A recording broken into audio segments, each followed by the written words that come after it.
All right, we're going to talk about this crisis over the tariff, what becomes known as the tariff of 1828 becomes known as the tariff of abomination, and it is going to cause a national crisis and almost a uprising, a rebellion in South Carolina. Okay, and it's all tied into the issue of slavery and the ways in which cotton, in particular, which is of course is produced by the slaves, is so now central to the wealth of so many Americans. Okay, so the Tariff of 1828 was passed in the last year of John Quincy Adams' presidency, okay? And of course, it's a tax on imported manufacturing goods.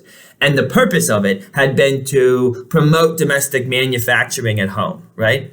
So in other words, we were going to try to encourage more and more people to do what was happening in Lowell, Massachusetts, where you had factories producing lots of garments with the cotton that was being grown in the South, okay? The idea that behind all this, which was promoted by those called protectionists who want to protect American domestic manufacturing and promote it, these protectionists think, look, if we can in the long run build up manufacturing in the United States, okay, then we're going to do a couple of things. We're going to build national unity between the producers of the raw materials, say the people that grow the cotton in the South, and the manufacturers in probably more located in the North, more or less. Okay, we're going to build a strong relationship between them so that the cotton producers don't have to be reliant on foreign markets to sell their goods. Okay, and then we'll become, as a nation, economically independent. Okay, so this strong economic relationship between North and South, this unity there, would produce economic independence for the whole country in the long run. That was kind of the idea behind the tariff, so to speak, right? However, it also meant that in the short term, the people that produce the cotton are going to have to absorb an economic hit, right? Because no longer can they just sell cotton to the highest bidder in a free market. Now the government is intervening and artificially inflating the prices of, say, cotton clothing that is coming in from Britain, the main producer of cotton clothing, okay? So that now consumers, they don't want to maybe buy as much cotton clothing coming in from Britain, okay? And what that means is that then the British factories, there's going to be less of a demand for what they're producing. And the British factories are then going to start producing less cotton garments to send to the United States, and thus they're going to buy less American cotton, okay? And so it's all going to come back and hit the American cotton farmers. And this would, of course, be the case. They would have to absorb this economic hit for quite a long while because it would take a very long time, say, for American manufacturing to come anywhere near the levels of where Britain was. Britain was very far ahead. And again, you really only had factories in the United States kind of centered in that one town in Massachusetts, Lowell, Massachusetts. Okay, so look, they're asking a lot of people here, right? But that's the idea behind the tariff, right? So the Southerners, especially the cotton producers, are looking for Jackson to come in and reduce or overturn the tariff entirely because they're expecting him to be more allied to their interests, right? Okay, but Jackson is not someone who's necessarily allied to the interests, say, of the massive cotton producers, right? He is someone who sees himself as the champion of the self-sufficient farmer and he wants to clear out Indians all around, and so that he can give their land to the white settlers and they can move west and then plant cotton or whatever. But, he sees himself as their advocate primarily. He's a Westerner, right? But nonetheless, as he's coming into office, the South has by and large supported him and is looking for him to overturn the tariff, right? And the opposition to this tariff of 1828 is strongest in South Carolina, the home state of Senator John C. Calhoun, one of the co-founders of this new Democrat Party, right? And he is increasingly the champion of the slave owner and the cotton interest, which is becoming so powerful all across the South, right? And so powerful to the economy overall in the United States, okay? So Calhoun is the champion against the tariff, okay?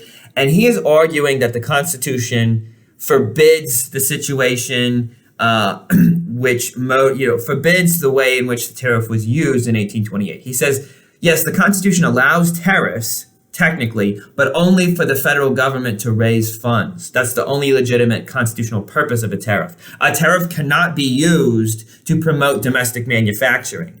Why? Because that would be the federal government using tariffs to promote one economic interest, say, over another, the producers of raw material. It would be the federal government favoring the economy, say, of Lowell, Massachusetts, over that of Random Place farming community plantation in South Carolina, right? It would be favoritism, regional favoritism, he's arguing, and that's unconstitutional, okay? And he's saying the states should be allowed to make their own decisions about what kind of tariffs they pass in, with motivations in order to promote some element of the economy in their states, right? And he's saying the states being on republics on a smaller scale, right, where interests are more closely united among those within the state, that the decision needs to be made on that more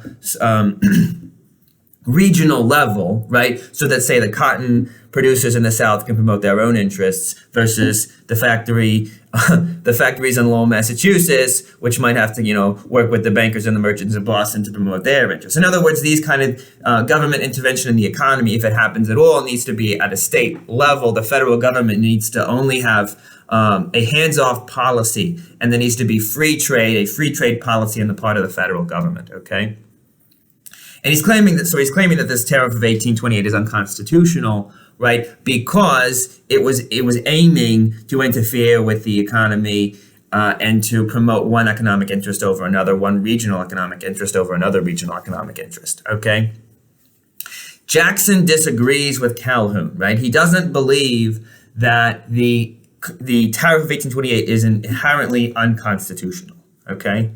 And he's going to kind of take this middle road between a free market vision for what the federal government should do, promoted by Calhoun and the slave interests in the South, versus the protectionist policies of someone like Henry Clay, who wants to promote this national unity in the long term by promoting manufacturing at home. And Jackson is going to say, look, what we want to do is reduce the tariffs, so we're going to keep them in place until the national debt is paid off. That is essentially what Jackson's policy is, okay?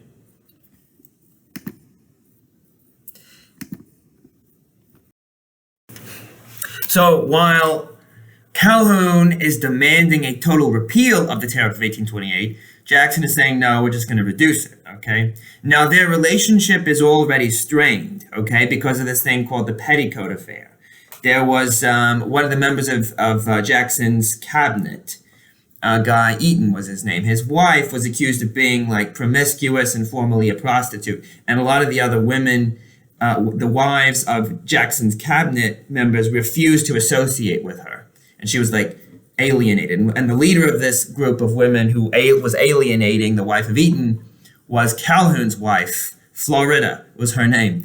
And so Florida wants to have nothing to do with this other lady who's accused of being promiscuous. And it's called the Petticoat Affair because it's like the sort of infighting among the wives of the cabinet members is creating this division within the cabinet. Because Jackson says, look, Mrs. Eaton is a virtuous, chaste woman. This is ridiculous. And so Calhoun is at odds here with Jackson over this whole issue with the women. And so, but this, and that kind of plays into the tension that's mounting between them over the tariff issue, okay? And Jackson and Calhoun are going to become increasingly unable to negotiate with each other, even though they're both like the co-founders of this new Democrat coalition, this new party in the United States, which promotes states' rights, okay?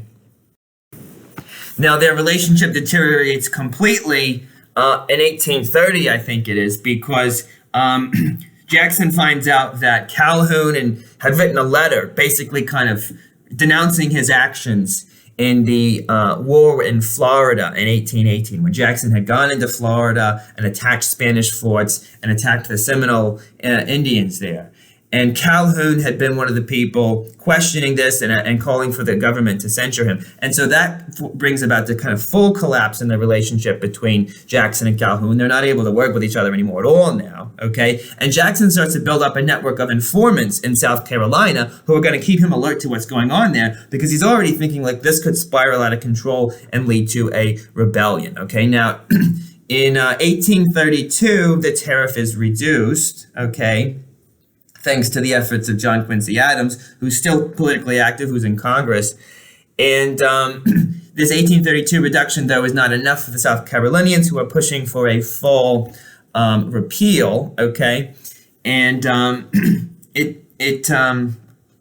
that push for a full repeal is going to lead into what's called the nullification crisis of 1832, which is going to be an event in which South Carolina almost secedes from it goes into open rebellion against the federal government.